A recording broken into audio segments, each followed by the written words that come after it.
A circulating library. After supper that night, Bab and Betty sat in the old porch playing with Josephus and Belinda and discussing the events of the day. For the appearance of the strange boy and his dog had been a most exciting occurrence in their quiet lives. They had seen nothing of him since morning, as he took his meals at the squire's, and was at work with Pat in a distant field when the children passed. Sancho had stuck closely to his master, evidently rather bewildered by the new order of things, and bound to see that no harm happened to Ben. "I wish they'd come. It's sundown, and I heard the cows mooing, so I know they have gone home," said Betty impatiently, for she regarded the newcomer in the light of an entertaining book and wished to read on as fast as possible. "I'm going to learn the signs he makes when he wants Sancho to dance. Then we can have fun with him whenever we like. He's the dearest dog I ever saw," answered Bab, who was fonder of animals than her sister. "Ma said, 'Ow! What's that?' cried Betty with a start, as something bumped against the gate outside, and in a moment Ben's head peeped over the top as he swung himself up to the iron arch, in the middle of which was the empty lantern frame. "Please to locate, gentlemen, please to locate. The performance is about to begin with the great Flying Cupid act, in which Master Bloomsbury has appeared before the crowned heads of Europe. Pronounced by all beholders the most remarkable youthful prodigy a-goin'. Hooray! Here we are." Having rattled off the familiar speech in Mr. Smithers' elegant manner, Ben began to cut up such capers that even a party of dignified hens, going down the avenue to bed, paused to look on with clucks of astonishment, evidently fancying that salt had set him to fluttering and tumbling as it did them. Never had the old gate beheld such antics, though it had seen gay doings in its time, for of all the boys who had climbed over it, not one had ever stood on his head upon each of the big balls which ornamented the posts, hung by his heels from the arch, gone round and round like a wheel with a bar for an axis, played a tattoo with his toes while holding on by his chin, walked about the wall in his hands, or closed the entertainment by festooning himself in an airy posture over the side of the lantern frame, and kissing his hand to the audience, as a well-bred Cupid is supposed to do on making his bow. The little girls clapped and stamped enthusiastically, while Sancho, who had been calmly surveying the show, barked his approval as he leaped up to snap at Ben's feet. "Come down and tell what you did up at the squire's. Was he cross? Did you have to work hard? Do you like it?" asked Bab when the noise had subsided. "It's cooler up here," answered Ben, composing himself in the frame and fanning his hot face with a green spray broken from the tall bushes rustling odorously all about him. "I did all sorts of jobs. The old gentleman wasn't cross. He gave me a dime, and I like him first rate. But I just hate carrots. He swears at a feller, and fired a stick of wood at me. Guess I'll pay him off when I get the chance." Fumbling in his pocket to show the bright dime, he found the torn page, and remembered the thirst for information which had seized him in the morning. "Look here, tell me about this, will you? What are these chaps up to? The ink has spoiled all but the picture and this bit of reading. I want to know what it means. Take it to 'em, Sanch." The dog caught the leaf as it fluttered to the ground, and carrying it carefully in his mouth, deposited at the feet of the little girls, seating himself before them with an air of deep interest.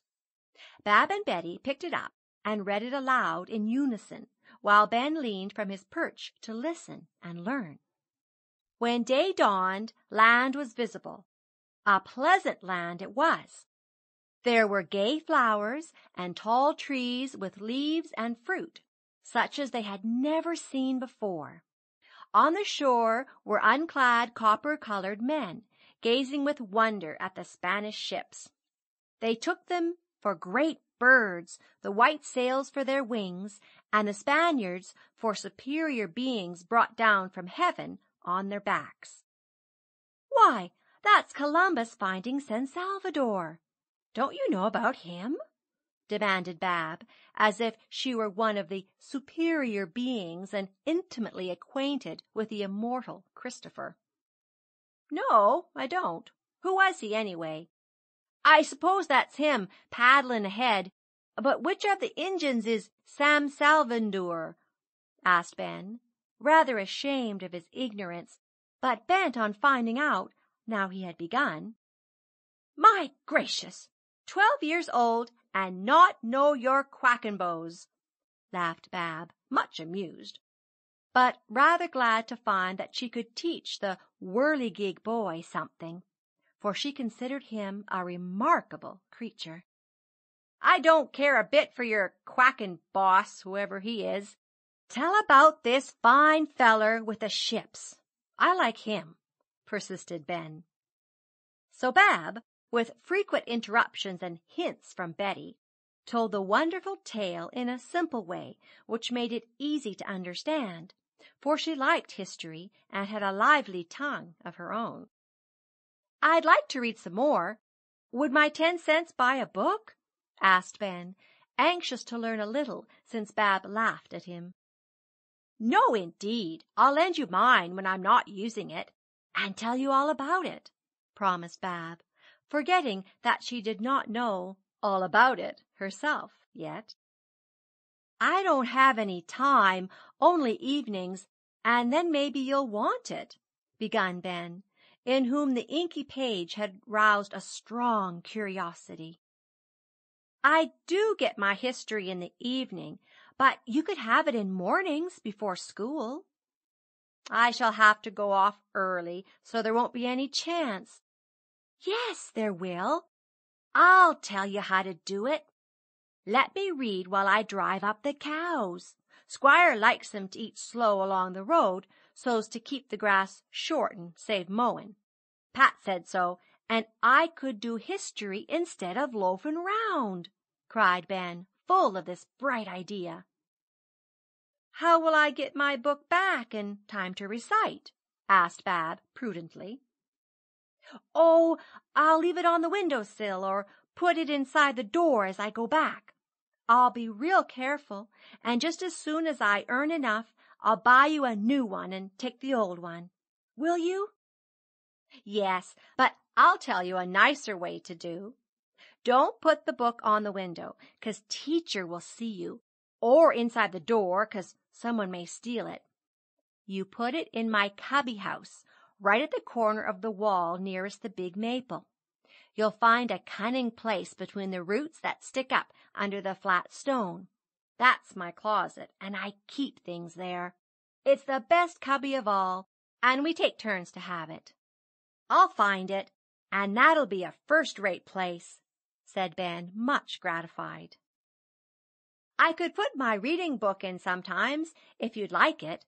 There's lots of pretty stories in it and pictures," proposed Betty, rather timidly, for she wanted to share the benevolent project, but had little to offer, not being as good a scholar as bright Bab.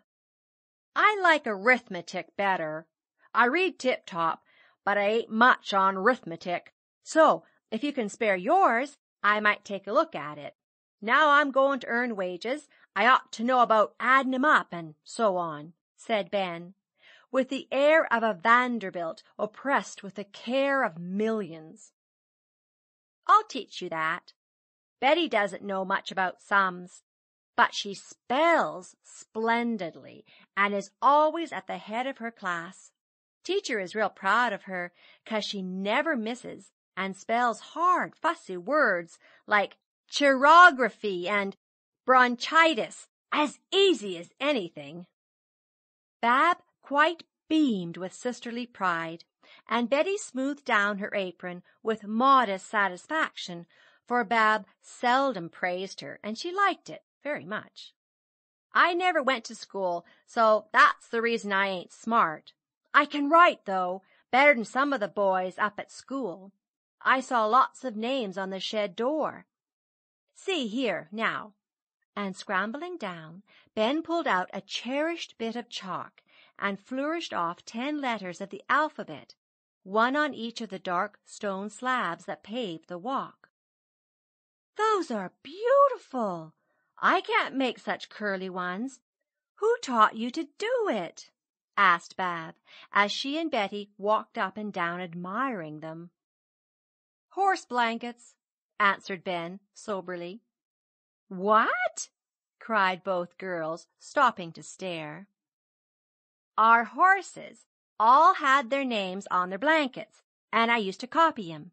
The wagons had signs, and I learned to read that way after Father taught me my letters off the red and yellow posters.